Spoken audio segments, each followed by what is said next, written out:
Is the Dodge Journey making a return? After bowing out in 2020 in the US market, there have been rumors suggesting a new one based on the Alfa Romeo Stelvio was in the works. With the Durango rumored to move to a body and frame platform based on the Wagoneer, Dodge is about to have a mid-size hole in its lineup. So let's see if this vehicle Stellantis showed during EV Day is the next journey.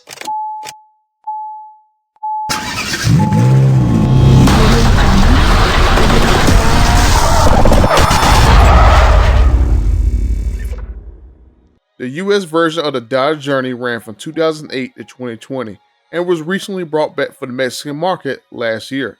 The Mexico Dodge Journey is made by GIAC in China, which is a 50-50 partnership between Stellantis and the GIAC group. GIAC basically took its Trump cheap SUV and rebadged it for the Mexican market.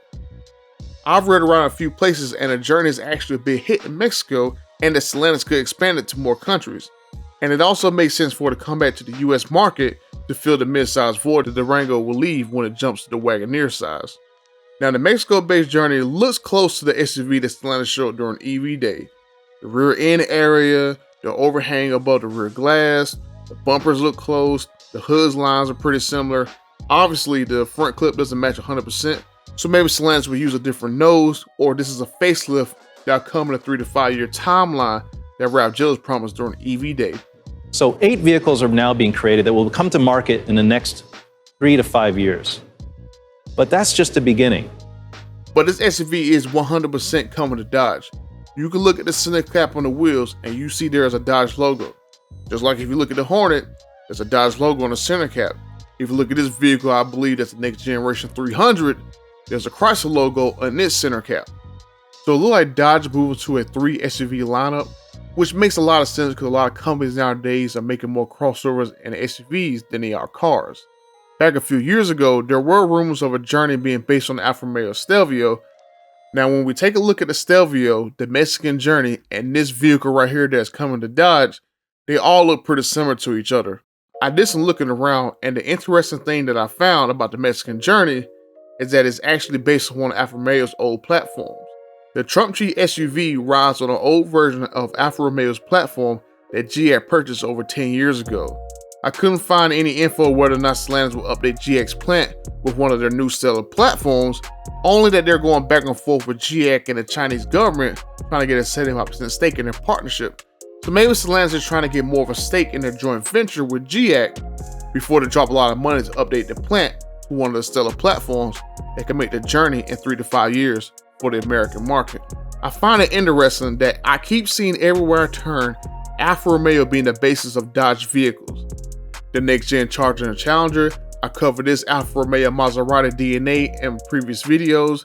The Dodge Hornet is being made by Alfa Romeo and imported to the US. The next gen Dodge Viper that can be made by Maserati and imported to the US. And now we can have a Journey based on Alfa Romeo, built in China, and then exported to the US as well.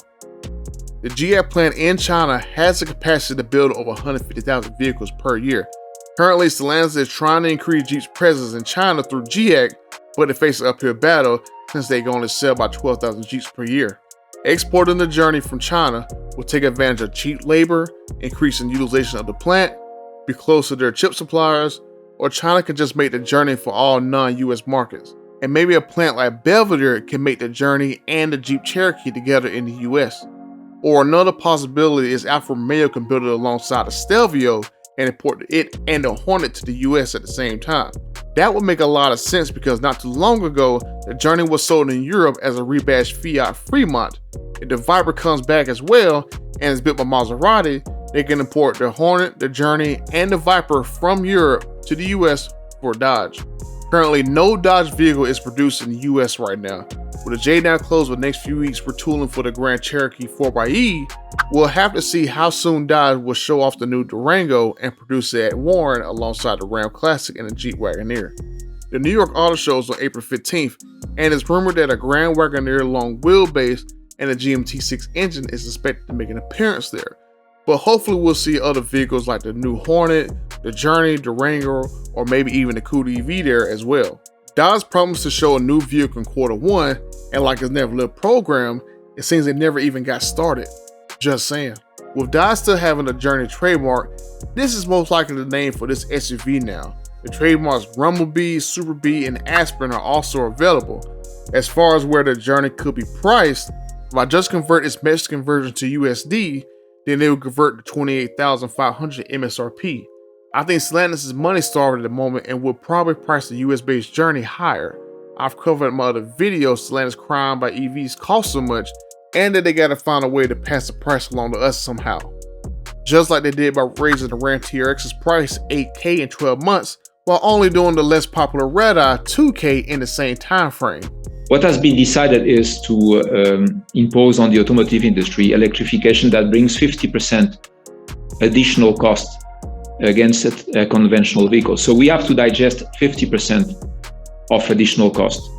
There is no way we can transfer 50% of additional cost to the final consumer because most part of the middle classes will not be able to pay for those new car sales. So we lose the customer, we lose the customer base, and then we have to shrink the company, which is going to create, of course, social issues.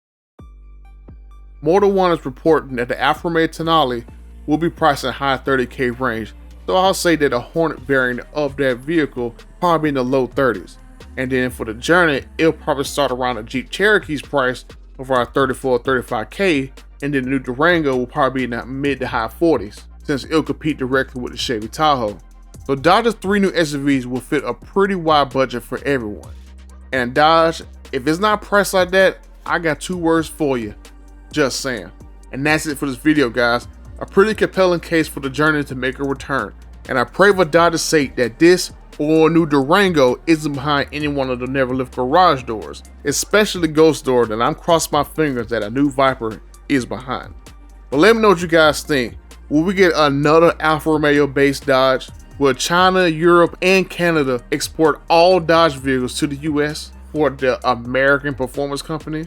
Make sure you guys leave this video a like to help it out. If you haven't already done so, please subscribe to the channel. Until the next time, I'm out.